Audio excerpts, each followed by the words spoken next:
Indo-British Advanced Pain Clinic, Noppimayam Surgery Duram. For appointments 9155515563.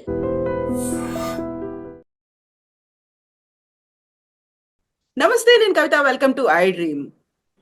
Formula E car racing కి సంబంధించి మాజీ మంత్రి, ప్రస్తుతం ఎమ్మెల్యే కేటీఆర్ మీద ఏసీబీ ఎఫ్ఐఆర్ నమోదు చేసింది. 4 సెక్షన్ల కింద యాంటీ కరప్షన్ యాక్ట్ కింద ఎఫ్ఐఆర్ లో A1 గా కేటీఆర్ పేరును పెట్టారు. మొత్తంగా 10 పేజీల ఎఫ్ఐఆర్ ని ఏసీబీ నమోదు చేసింది. కేటీఆర్ అరెస్ట్ ఖచ్చితమేనా? ఎప్పుడు జరుగుతుంది? అసలు ఆ సెక్షన్లు ఏం చెప్తున్నాయి? మనతో పాటుగా ఉన్నారు హైకోర్టు అడ్వకేట్ శ్రీకాంత్ చింతల గారు. హలో అండి శ్రీకాంత్ గారు. హలో కవిత గారు. సో ఇప్పుడు 4 సెక్షన్ల కింద కేసు నమోదు చేశారు. అందులో ప్రధానంగా 13(1A), 13(2) కనిపిస్తోంది. At the same time 409 and 120B. ఈ 4 సెక్షన్లు ఏం చెప్తున్నాయి? సెక్షన్ 13 వచ్చేసి సెక్షన్ 13(1A) కింద పెట్టారు కదా, prevention of corruption act. So అందులో ఏంటి అంటే, ఎనీ పబ్లిక్ సర్వెంట్ తన ఎనీ గెయిన్ కోసం, లేకుంటే అతని అథారిటీ అండర్ లో ఎటువంటి ఆర్డర్స్ చేసి ఉండి కరప్షన్ కి పాల్పడినాడు అని చెప్పేసి ఉంటే, ఆరోపణలు ఉంటే సెక్షన్ 13(1A) మామూలుగా పెడతారండి. లాంగ్వేజ్ వచ్చేసి అంటే అతని కోసం, అతని స్వలాభం కోసం కానీ, లేదా ఇంకొకరికి లాభం చేయడానికి కానీ, లేదా ఒక వ్యక్తికి లేకుంటే గవర్నమెంట్ కి నష్టం కలిగించే ఏ పనైనా చేసి ఉంటే అది 13(1A) కింద, ప్రివెన్షన్ ఆఫ్ కరప్షన్ యాక్ట్ కింద ప్రాసిక్యూట్ చేస్తారండి. 13(2) ఏంటి అంటే పనిష్మెంట్ డిఫైన్ చేస్తుంది బేసిక్ గా. సో అందులో అప్ టు 10 years వరకు పనిష్మెంట్ ఉంటుంది. సో అండ్ 409 అండ్ ఇది వచ్చేసి క్రిమినల్ బ్రీచ్ ఆఫ్ ట్రస్ట్ అంటాము. 409 IPC. సో క్రిమినల్ ఓల్డ్ కాబట్టి, ఆ టైంలో జరిగిన ఆఫెన్స్ కాబట్టి, though it is reported now 409 IPC, కొత్త అంటే BNS కాకుండా 409 IPC and 120B is criminal conspiracy. And 120B కూడా క్రిమినల్ కాన్స్పిరసీ కింద. yes, it is criminal conspiracy. So ఇది అంటే దీనికి సంబంధించి కంప్లైంట్ చూస్తే, అంటే ఎఫ్ఐఆర్ కాపీ చూస్తే, అందులో ఈ నోట్ పుటప్ చేసిన డేట్స్ అవన్నీ కూడా రీసెంట్ డేట్స్ లాగే కనిపిస్తున్నాయి. Original proceedings date, original complaint received is also 18/10/2024 October లో. So very recent complaint.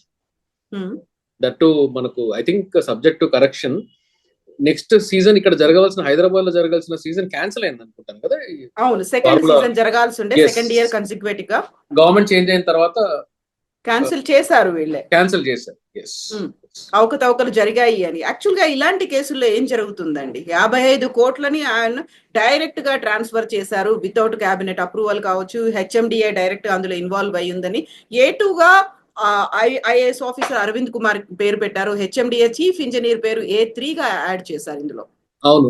అంటే జనరల్ గా ఇట్లాంటి గవర్నమెంట్ లో ఏం చేస్తున్నారంటే, ఎవరైతే గవర్నమెంట్స్ లో మినిస్టర్స్ ఉంటారు, ఎనీ పర్సన్ ఇన్ అథారిటీ ఏం చేస్తుంటారంటే, ముందుగా ఫైనాన్షియల్ ఎమర్జెన్సీస్, ఎక్స్టెంజెన్సీస్ ఉంటే ముందుగా ట్రాన్స్ఫర్ చేయండి అని ఓరల్ ఆర్డర్స్ ఇస్తూ ఉంటారు, which is of course strictly legally speaking is impermissible. అలా చేయకూడదు. కానీ జనరల్ గా సాధారణంగా చేస్తూ ఉంటారు, చేసి తర్వాత రాటిఫై చేసుకుంటూ ఉంటారు అట్లాంటి డెసిషన్స్.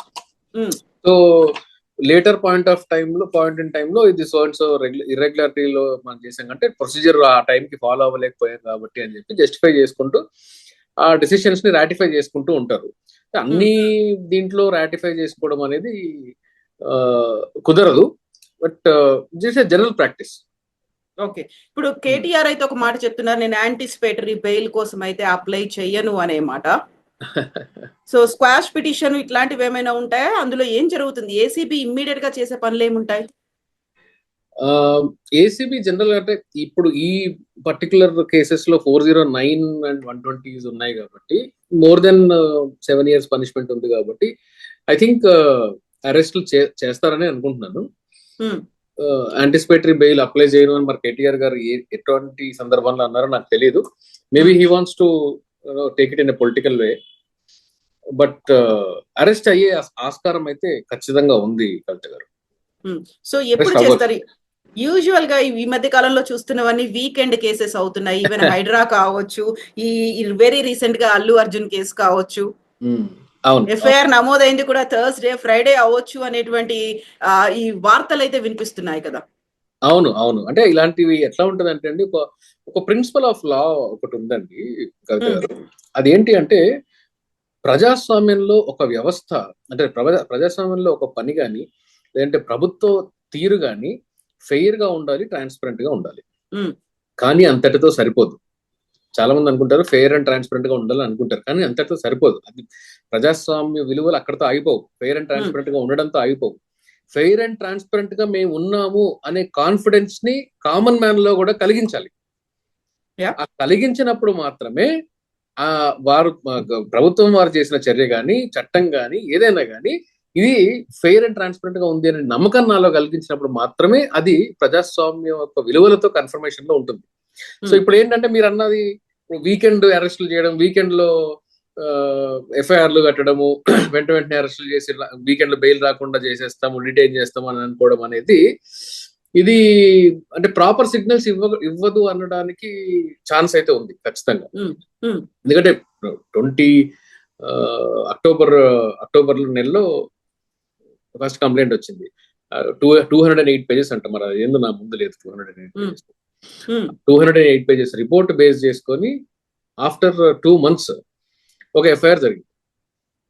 ఎఫ్ఐఆర్ చేయడానికన్నా ముందు పబ్లిక్ సర్వెంట్స్ ఉన్న వాళ్ళు శాంక్షన్ తీసుకోవాలి, గవర్నమెంట్ నుంచి శాంక్షన్ తీసుకోవాలి. పైగా ప్రివెన్షన్ ఆఫ్ కరప్షన్ యాక్ట్ లో కూడా మీకు శాంక్షన్ తీసుకోవడం అనేది మ్యాండేటరీ.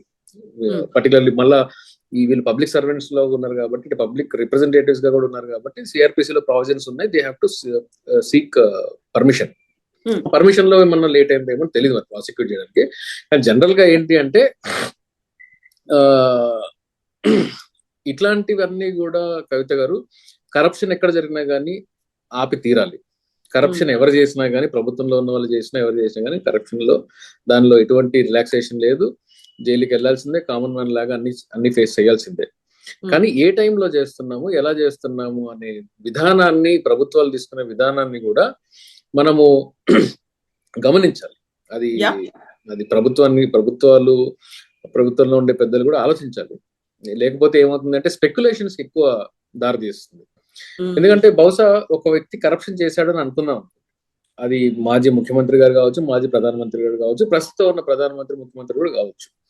కానీ వాళ్ళు తప్పు చేశారు అనేది ఒకటైతే, ఇది పొలిటికల్ గా కక్ష తీసుకుంటున్నారా, పొలిటికల్ కేసుల్లాగా కనిపిస్తున్నాయా, పొలిటికల్ వెంజన్స్ లాగా ఉందా అనే ఆస్కారాన్ని పొలిటికల్ పార్టీస్ కానీ, గవర్నమెంట్స్ కానీ కల్పించకూడదు. అట్లాంటి చర్యలు తీసుకుంటే, ఇప్పుడు ఫర్ ఎగ్జాంపుల్ మీకు చెప్తాను, control and audit general body, CAG అంటారు కదా, కాగ్ రిపోర్ట్, ఏజీ రిపోర్ట్ అది. అయితే వీళ్ళు దేశంలో ఉండే ఆర్థిక వ్యవస్థకి వాటిని బ్యాలెన్స్ చేయడానికి, అంటే ట్రాన్స్పరెన్సీ మెయింటైన్ చేయడానికి ఇది ఒక one of the back bone అవుతుంది అని చెప్పేసి అప్పట్లోనే కాన్స్టిట్యూంట్ అసెంబ్లీ టైంలోనే రాజ్యాంగ నిర్మాతలు దాని గురించి అభిప్రాయపడ్డారు. కానీ రీసెంట్ వరకు కూడా అది ఒక డెడ్ బాడీ లాగా ఉండేది, ఒక ఆర్గాన్, ఒక డెమోక్రటిక్ సిస్టమ్ లో ఒక డెడ్ ఆర్గాన్ లాగా ఉండేది. కానీ ఎప్పుడైతే ప్రొయాక్టివ్ గా పనిచేయడం స్టార్ట్ చేసి చాలా స్కామ్లు కూడా బయటకు రావడం చూసాం. అవును, అంటే ఇండిపెండెంట్ బాడీస్ గా ఉండవలసిన ప్రభుత్వ ఎగ్జిక్యూటివ్, ప్రభుత్వ ఉద్యోగులు, వ్యవస్థలు కూడా ఇండిపెండెంట్ గా ఉండి, ప్రభుత్వంలో ఉన్న వాళ్ళు పెద్దలు తప్పు చేసినా కానీ వాళ్ళ గవర్నమెంట్ లో ఉన్న వాళ్ళ మీద కూడా వాళ్ళు చర్యలు తీసుకోవాలి. There are provisions, there are enough laws, ఆ చట్టాలు ఉన్నాయి. ప్రభుత్వం మారిన తర్వాత నేను గత ప్రభుత్వాలు చేసిన దాని మీద చర్యలు తీసుకుంటున్నాను అనేటప్పుడు ఖచ్చితంగా అందరూ కూడా ఇది వీకెండ్ ఎఫ్ఐఆర్ అని, వీకెండ్ అరెస్ట్ అని అనుకునే ఛాన్స్ అయితే ఖచ్చితంగా ఉంటుంది. ఎగ్జాక్ట్లీ, ఖచ్చితంగా ఉంటుంది. కానీ దానికి కాంట్రిబ్యూట్ చేసేది కూడా ఈ విధానం, వీళ్ళు అడాప్ట్ చేసుకునే విధానం మాత్రమే. కాకపోతే ఇలాంటి డౌట్లు వస్తాయి కాబట్టి పక్కాగా ప్రొసీజర్ ప్రకారం మేము ముందుకెళ్తున్నాము అన్నట్టుగా ప్రజాప్రతినిధి కాబట్టి గవర్నర్ దగ్గర నుంచి ఒక గ్రీన్ సిగ్నల్ కూడా తీసుకున్నారు. ఆ తర్వాతే కేబినెట్ నిర్ణయం తీసుకుంది, ఆ తర్వాత ఏసీబీకి అప్పగించారు. ఏసీబీ ఇప్పుడు ఎఫ్ఐఆర్. కరెక్ట్, గవర్నర్ నుంచి పర్మిషన్ తీసుకోవాలి. శాంక్షన్ లేనిదే ఈ కేసులో ప్రాసిక్యూట్ చేయడానికి వీల్లేదు. ఇన్ఫాక్ట్ ప్రాసిక్యూషన్ లెవెల్, ప్రిలిమినరీ ఎంక్వైరీకి శాంక్షన్ ఏం అక్కర్లేదు, ప్రాసిక్యూషన్ లెవెల్లో కావాలి. సో గవర్నర్ అసెంట్ తీసుకోవడం, గవర్నర్ శాంక్షన్ తీసుకోవడం అనేది మ్యాండేటరీ ప్రొసీజర్ కాబట్టి అది ఫాలో అయ్యి తీరాలి. And prevention of corruption act లో కూడా సెక్షన్ 17 ఒకటి ఉంటుంది. Even according to that also వీళ్ళు దే ఆర్ డ్యూటీ బౌండ్, ఏ లెవెల్ ఆఫీసర్ చేయాలి అనే దాని మీద ప్రొసీజర్ ఉంటుంది. ఆ ప్రొసీజరల్ ల్యాబ్స్ నాకు తెలిసి ఈ 2 నెలల గ్యాప్ కూడా వచ్చింది కాబట్టి ప్రిలిమినరీ రిపోర్ట్ నుంచి ఇప్పుడు దాకా, అక్టోబర్ నుంచి ఇప్పుడు దాకా ఐఎమ్ అజ్యూమింగ్ దట్ ప్రొసీజర్ కూడా ఫాలో అయ్యే ఉండుంటారు అని అనుకుంటున్నాను. ఎందుకంటే నేను మొత్తం ఇంకా డీటెయిల్డ్ గా చదవలేదు, ఆ 10 pages ఎఫ్ఐఆర్ ఏదో ఉంది. ప్రొసీజర్ ఫాలో అయ్యి ఉంటారని అనుకున్నాను. సో ప్రొసీజర్ ఫాలో అయ్యి ఉంటారు కాబట్టి మరి యాంటిసిపేటరీ బెయిల్ వేసుకున్నా, క్వాష్ పిటిషన్లు వేసుకున్నా ఇమీడియట్ రిలీఫ్ రాకుండా ఉండడానికి ఆస్కారం ఎక్కువ ఉండే ఛాన్స్ కనబడుతుంది.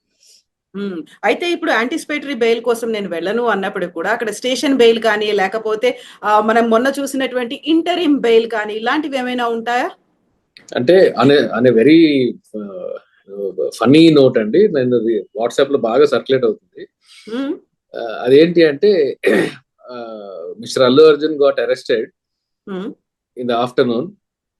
High court grants lunch motion in the afternoon.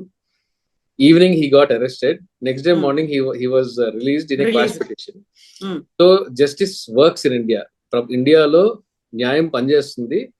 It is just that you have to be rich అని, మీరు ధనవంతులు అయి ఉండాలి అంతే, అంతేగా న్యాయం మాత్రం పనిచేస్తుంది. న్యాయం సత్వర న్యాయం కూడా అందుతుంది ఇండియాలో, మీరు ధనవంతులుగా ఉండాలి దానికి అని చెప్పేసి ఒక సార్కాస్టిక్ గా ఒక వాట్సాప్ లో బాగా వైరల్ అవుతుంది మెసేజ్ చూస్తా. సో ఈ కేసులో మరి కేటీఆర్ గారు ఎలాంటి స్టెప్ తీసుకుంటారు, గవర్నమెంట్ దాన్ని ఎంత ఎఫెక్టివ్ గా అడ్డుకుంటుంది అనేది చూద్దాం. ప్రొసీజరల్ ల్యాబ్స్ నాకు ప్రైమ్ ఆఫీసే ప్రొసీజరల్ ల్యాబ్స్ కనిపించట్లేదు కాబట్టి కొంచెం టఫ్ కాల్ గా ఉండే ఛాన్సెస్ మాత్రం ఖచ్చితంగా ఉన్నాయి. అరెస్ట్ అవ్వడానికి కూడా ఛాన్సెస్ మాత్రం ఖచ్చితంగా ఉన్నాయి. సో ఇప్పుడు కేటీఆర్ కూడా అరెస్ట్ కోసం రెడీగా ఉన్నట్టుగా చెప్తున్నారు. హ్యాపీగా అరెస్ట్ అవుతారు, నేను లోపలికి వెళ్తాను, యోగా చేసుకుంటాను, ఫిట్ అండ్ ఫైన్ గా బయటకు వస్తాను, పాదయాత్రలు కూడా చేస్తాను అనే మాట. పర్లేదండి, అంటే జైలుకి వెళ్ళిన వాళ్ళు సీఎం లో అవుతున్న చరిత్ర మనకు సౌత్ ఇండియాలో బాగా ఈ మధ్య ట్రెండ్ అవుతుంది. జైలుకి వెళ్ళడం తర్వాత సీఎం అవడం. కేటీఆర్ గారికి కూడా అలాంటి ఆస్పిరేషన్ ఏమైనా ఉందేమో. సో ఇప్పుడు పెట్టినటువంటి ఈ 10 పేజీల ఎఫ్ఐఆర్ లో 4 సెక్షన్లు అంటే ఖచ్చితంగా వాటన్నిటిని ఒక పక్కాగానే ఫిక్స్ చేశారు, పక్కాగానే ఉన్నాయి కాబట్టి 7 నుంచి 10 ఏళ్ళు. అంటే ప్రివెన్షన్ ఆఫ్ కరప్షన్ లో 4 to 10 years ఉంటుందండి. ఐపీసీ 409 వాటిలో 10 years వరకు ఉంటుంది. కాబట్టి అంటే మాక్సిమం 10 years జైలు శిక్ష పడే ఛాన్స్, అంటే అన్ని ప్రొవిజన్స్ కలిపి కూడా maximum 10 years. 13(2) is also 10 years అనుకుంటారు. Subject to correction, it is 10 years. Okay, అయితే ఇక్కడ మాత్రం బీఆర్ఎస్ వైపు నుంచి కేటీఆర్ చెప్తున్నటువంటి ఒక మాట, ఇది ఒక ఫ్రేమ్డ్, ఒక ఫ్యాబ్రికేటెడ్ కేసుగా చెప్తున్నారు. ఒక అబద్ధపు కేసులో కక్షపూరితంగా ఇరికించేటువంటి కుట్ర జరుగుతోంది, ప్రయత్నం చేస్తున్నారు అనే మాట. అంటే నేను అదే చెప్తున్నా, గవర్నమెంట్ లో ప్రొసీజరల్ ల్యాబ్స్ లో అయ్యి ప్రొసీజర్ ఫాలో అవ్వకుండా ప్రొసీజర్ ఫాలో అవ్వకుండా ఫైనాన్షియల్ గ్రాంట్స్ చేయడం ఏం కొత్త ఏం కాదు. ఏం చేస్తారంటే సాధారణంగా తర్వాత దానికి కావాల్సిన అప్రూవల్స్ అన్ని చేసుకుంటూ ఉంటారు. అంటే ప్రభుత్వం మాదే కాబట్టి అన్ని చేసుకుంటూ ఉంటారు. అది తప్పు కూడా. ఐఎమ్ నాట్ ఎంకరేజింగ్ దట్, అది తప్పు కూడా. కాబట్టి వాళ్ళ ప్రభుత్వం ఉంటే ఇది బయటకు కూడా వచ్చేది కాదు, ఈ ప్రొసీజర్ ల్యాబ్స్ కూడా బయటకు వచ్చేది కాదు. So crime as such prove అవ్వడానికి ఆస్కారాలు తక్కువ ఉన్నప్పటికీ ప్రొసీజరల్ ల్యాబ్స్ అనేది డాక్యుమెంటెడ్ రికార్డ్ కాబట్టి ప్రొసీజరల్ ల్యాబ్స్ మాత్రం మనకు ప్రైమ్ ఆఫీసే కనిపిస్తున్నట్టే ఉంది. ఎఫ్ఐఆర్ చూస్తే నిజాలు ఏంటి అనేది మరి ప్రాసిక్యూషన్ లో ప్రాసిక్యూషన్ వాళ్ళు కోర్టులో దాన్ని రుజువు చేయాల్సి ఉంటుంది. యాజ్ ఆఫ్ నౌ అయితే హెచ్ఎండిఏ అగ్రిమెంట్ లో లేకుండా అది ఒక స్టాట్యుటరీ బాడీ, ట్రైపార్టీ అగ్రిమెంట్ ఒకటి జరిగింది. ఆ ట్రైపార్టీ అగ్రిమెంట్ హెచ్ఎండిఏ పార్టీ కాదు, పార్టీ కాకుండా కూడా హెచ్ఎండిఏ నుంచి 50 కోట్లు 55 కోట్లు ఇచ్చారు అనేది ఒక అలిగేషన్. సో వాళ్ళ పార్టీ కాకుండా ఎలా ఇచ్చారు? దేర్ ఇస్ నో గవర్నమెంట్ నుంచి ఫైనాన్స్ డిపార్ట్మెంట్ లో శాంక్షన్ లేదు, అప్రూవల్ లేదు. మీరు ఎలా ఇచ్చారు, ఎక్కడి నుంచి ఇచ్చారు అనేది ఒక క్వశ్చన్. ఎవరు చెప్తే ఇచ్చారు? కన్సర్న్ మినిస్టర్ చెప్తే ఇచ్చాము అనేది వాళ్ళు చెప్తున్న వర్షన్. దానికి సంబంధించి ప్రాపర్ ప్రొసీజర్ లేదనేది పోలీస్ వారు అంటే ఏసీబీ వారు చెప్పిన ఎఫ్ఐఆర్ మొత్తం సారాంశం అది. ప్రొసీజర్ ల్యాబ్స్ గవర్నమెంట్ ఉండుంటే, నేను మళ్ళీ చెప్తున్నాను, గవర్నమెంట్ ఉండుంటే వాళ్ళ గవర్నమెంట్ బీఆర్ఎస్ గవర్నమెంట్ కంటిన్యూ అయ్యి ఉంటే దీని తర్వాత రాటిఫై చేసుకుని ఉంటే వాళ్ళు బహుశా. అంతే జరుగుండేది, మాక్సిమం అంతే జరుగుండేది. ఇప్పుడు గవర్నమెంట్ మారింది కాబట్టి వాళ్ళు రాటిఫై చేసుకోలేదు. అంటే గవర్నమెంట్ రాటిఫై చేసుకోకపోయినా కానీ వాళ్ళ గవర్నమెంటే ఉండి ఇది బయటకు కూడా వచ్చిండేది కాదు బహుశా. సో ఏం జరుగుతుంది అనేది మనకి కొన్ని గంటల్లో తేలబోతుంది, అంతే కదా? మాక్సిమం ఏంటి అంటే ఇవాళ థర్స్డే కాబట్టి రేపు సాయంత్రానికి ఏమైనా అరెస్ట్ చేస్తారేమో నేను అనుకుంటున్నాను. అంటే జనరల్ గా వీళ్ళ బిహేవియర్ ట్రెండ్స్ మనకు తెలుసు కాబట్టి మోస్ట్ లైక్లీ రేపు సాయంత్రానికి ఏమైనా అరెస్ట్ చేస్తారేమో. అంటే రేపు సాయంత్రానికి స్టెప్ ఏమన్నా వేస్తారేమో అని చెప్పేసి అనుకుంటున్నాను. మరి అరెస్ట్ చేస్తారా లేదా అనేది ప్రతి కేసులో అరెస్ట్ అనేది మ్యాండేటరీ కాదండి. అది చాలా మంది ఏంటంటే కేటీఆర్ గారి మీద ఆరోపణలు ఉన్నాయి కదా, ఆయన అరెస్ట్ చేశారంటే అరెస్ట్ చేయడం అనేది మ్యాండేటరీ ఏం కాదు. అరెస్ట్ ఎప్పుడు చేయాలి? ఈవెన్ 7 ఏళ్ల కన్నా ఎక్కువ శిక్ష ఉండి 10 ఏళ్ల శిక్ష ఉన్న దాంట్లో కూడా కోర్టు ఒకవేళ లేదు అరెస్ట్ కి ప్రాపర్ గ్రౌండ్స్ ఏం లేదు, వెరీ మచ్ ఉన్నాడు, ఆయన ఉన్నారు ఇక్కడే, ఆయన బాండ్స్ పెడతారు, పర్సనల్ సెక్యూరిటీ ఇస్తారు, ఇండియా దాటి వెళ్లాల్సిన అవసరం లేదు, ఇలాంటి కండిషన్స్ ఇంపోజ్ చేసుకోవచ్చు. స్టేట్ దాటి వెళ్లాల్సిన అవసరం లేదండి. అరెస్ట్ అనేది మ్యాండేటరీ కాదు, అరెస్ట్ చేయొద్దు అని నేను చెప్పాను. ఏమంటానంటే అరెస్ట్ అనేది అన్ని వేళలా మ్యాండేటరీ కాదు. ఇప్పుడు ఆయన బయట ఉంటే ఎవిడెన్స్ ట్యాంపర్ చేస్తారు అంటే ప్రభుత్వం మరి వీళ్ళది ఉన్నప్పుడు, వేరే ప్రభుత్వం ఉన్నప్పుడు వాళ్ళు ఎలా ఎవిడెన్స్ ట్యాంపర్ చేస్తారు?